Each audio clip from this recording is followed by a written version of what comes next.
Rahmetullohi ve berekatuh. Asgariya 2'nin 2. bölüğünün 3. sabağı. İstiale jana istifale tamgalары. Arap dili жазуусunda 28 tamga бар. Алар 2-ге бөлүнөт. Birinci istiale tamgalары, ikinci istifale tamgalары. Оозду толтуруп, жоон окулган үнсүз тамгалар istiale tamgalары деп аталат. Алар төмөнкү 7 tamga: ха, сад, дад, та, за, каф, гайн. Тактап айтканда жоон тамгаларга кирет. Оозду толтурбай тургандар да бар. Мисалы ха, гайн. Калгандарын оозду толтуруп жоон окуйсуздар. Эскертме: эгер istiale тамгаларынан кийин алиф келсе, ал дайыма жоон окулат. Төмөнкү сөздөрдү оку дейт. Аркаман калбай окуй бериңиздер пауза менен. Халкун, хумсун, хилкун, хулкун, хубесун, солатун, саумун, сидикун, сулхун, сухуфун, далалун. До менен, о менен окулат. Жоон тамгалар. Дайфун, дафун, дафун. Айын тамганы калкала кылбайсыздар. Дафун эмес, дафун, дафун, дафун. Тибакун, тибакун, тинун. Оозду толтуруп айтасыздар. Касраны окуганда да. Тинун. Заламун, залимун, зилалун, зулалун, зулмун, калбун, калбун. Кофту дагы о менен окуйсуздар. Каламун, киталун, кисматун, кисматун. Эч кандай кисматун эмес, кыргызча к тамгасын окуйбуз. Кисматун. Куудун, кулубун, гайзун, гайзун. Гайын тамгасы да о менен окулат. Гайзун. Оозду толтуруп айтабыз. Зун. Гадабун, гадабун. Гислинин, гислинин. Гилазун, гафирун, гульфун. Кийинки истифала тамгалары. Оозду жайып, ичке окулган үнсүз тамгалар истифала тамгалары деп аталат. Алар төмөнкү 22 тамга: алиф, ба, та, са, жим, ха, дал, зал, ро, за, син, шин, айн, фа, каф, лам, мим, нун, вау, ха, я. Ошонун арасынан лам менен ро тамгасы кээде кирбей кетет, анткени булар кээде жоон, кээде жумшак окулат. Эскертме: эгер истифала тамгаларынан кийин алиф келсе, ал дайыма ичке окулат дейт. Лам жана ро тамгалары. Бул эки тамганын калган истифала тамгаларынан айырмасы алар тафхим жана таркик эрежелери боюнча же жоон же ичке окулат. Мисалы, ламга мисал келтире турган болсок, Аллах сөзүндө мисалы алдына касра келе турган болсо, и менен келе турган болсо, мисалы лиллахи, лиллахи. Касра менен келе турган болсо, а болуп окулат. Эгерде жумшак болуп окулат. А эгерде фатха менен а тыбышы же болбосо у тыбышы домма менен келе турган болсо, о менен окулат. Жоон болуп. Мисалы, бардыгыбыз такбир айтканда эле, азан айтканда, жан намазда баштаганда Аллаху деп баштайбыз. Аллаху жоон тамга. Аллаху. Дуа окуганда да Аллахумма, салават айтканда да Аллахумма салли аля деп. Лямды мисалын билдиңиздер. Ро да ошондой эле алдына касра менен келе турган болсо же өзү касра менен келе турган болсо жумшак окулат, жана сүкүн менен, фатха менен, домма менен келе турган болсо жоон окулат. Ро тамгасынын тафхим эрежеси боюнча жоон окулган абалы дейт. Рахима, рахима. Ро тамгасынын харакаты фатха болсо, рахима, рахима болуп окулбайт. О менен жоон окулат.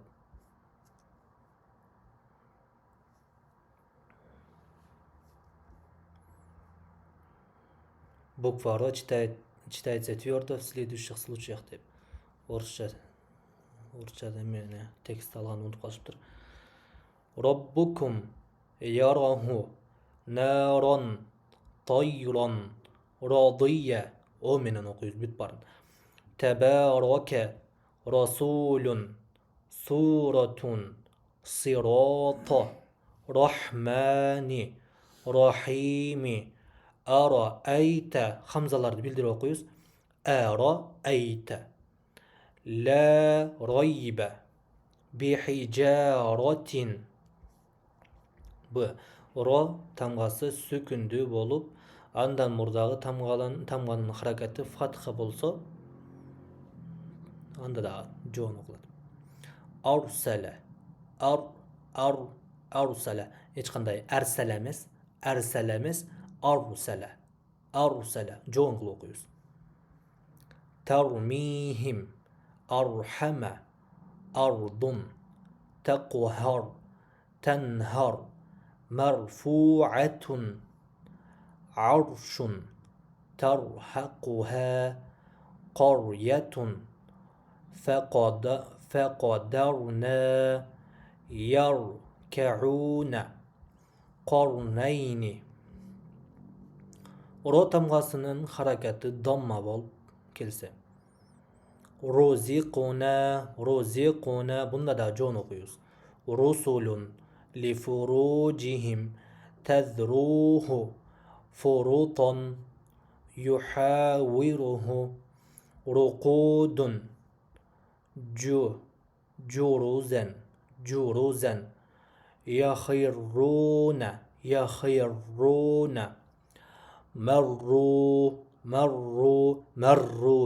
مروا кафируна. Ушул жерден да байкасаңыздар болот. Ро таштит болгондо дагы жоон болгону тактааны билинет да. Марру кафируна сурурун буруджун фаакаруха рухун румманун. Ро тамғасы сүкінді болып, андан мұрдағы тамғаның харакеті домма болса, қандай болады? Құр'анун. Бұнда дағы жоон болады. Құр'анун. Урсила урджуни зортум. Қадимки билінет. Зортум. Туржау емес, туржау. Жоон қылабыз. Би қурбанин юрсилу турхамуна. Ро тамғасы сүкінді болып, андан мұрдағы тамғаның харакеті касра болса, же касрасы мұрдағы сөзді болса. Ирджи'i. Бұнда дағы жоон қылабыз. Көрдіңіздер да? Емес та? Болса жұмшақ болып қалады. Озды чурмойты оқиыз. Ирхамхума ирка'i иркаб иртабу. Ро тамғасы сүкінді болып, андан кейінгі тамға истиғаля тамғаларынан бір тамға келсе, бири болса, мысалы жоон тамғасы болса, тем более жоон оқылады бұлдағы. Қиртоsun лабил мирсади